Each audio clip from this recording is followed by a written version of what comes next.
La Banque africaine d'import-export, Afreximbank, a finalisé le 30 mars 2026 une facilité de prêt syndiquée à terme de 2 milliards de dollars pour financer les besoins généraux de l'institution.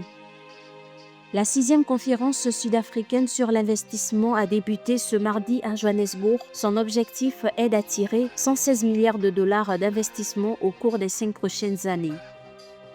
La Tunisie et la Banque mondiale ont accordé 90 milliards de dollars de financement additionnel pour le développement social et l'amélioration des conditions de vie des populations vulnérables.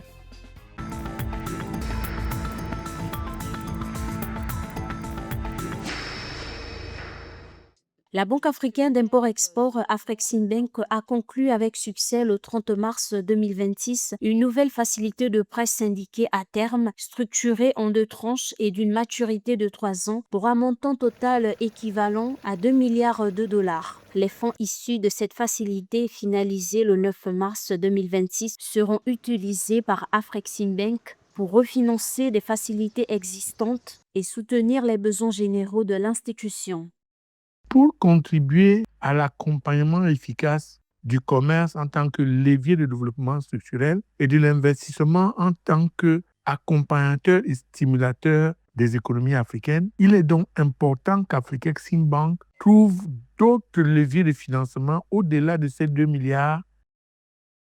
Au-delà de ses besoins généraux de financement, Afreximbank agit comme moteur clé du commerce et de l'industrialisation en Afrique avec un engagement de 5 milliards de dollars pour stimuler les investissements. Elle finance le commerce intra-africain, le développement d'infrastructures et soutient la ZLECAf via le système de paiement du système panafricain de paiement et de règlement PAPS.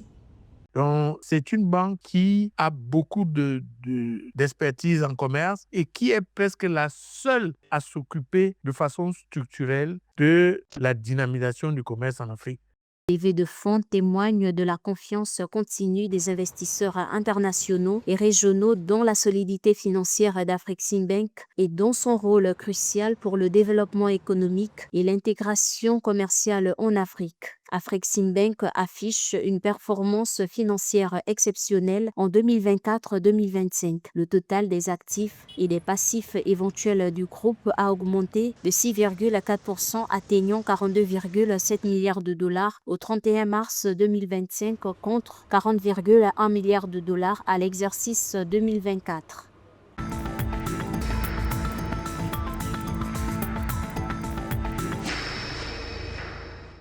La 6e conférence sud-africaine sur l'investissement s'est ouverte ce mardi 21 mars 2026 à Johannesburg. Le président Cyril Ramaphosa a lancé la 2e campagne nationale d'investissement visant à attirer 116 milliards de dollars sur les 5 prochaines années. Depuis 2018, l'Afrique du Sud a dépassé son objectif initial de 1200 milliards de rand, atteignant 1500 milliards d'engagements et plus de 600 milliards déjà investis dans divers secteurs. La conférence 2026, qui rassemble plus de 1000 délégués, vise à montrer les avancées des réformes structurelles, notamment dans les énergies renouvelables et le numérique, en liant les engagements à des projets concrets.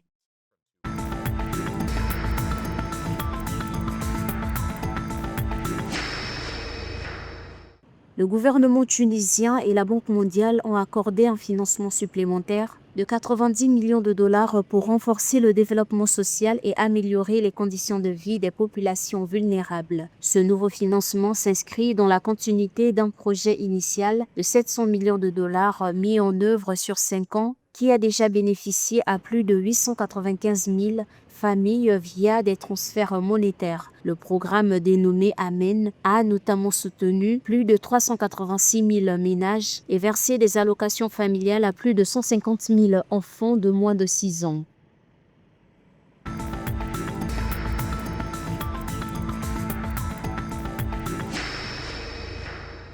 Le Nigeria a lancé un fonds de recherche de 12 milliards de naira, soit 8,6 millions de dollars dédié à l'économie numérique. Annoncé le 30 mars 2026 par Bousson Tijani, ministre des Communications, de l'Innovation et de l'économie numérique, ce fonds vise à soutenir la stratégie nationale de transformation numérique à long terme. L'objectif est de consolider l'élaboration de politiques basées sur des données probantes pour l'avenir économique numérique du pays.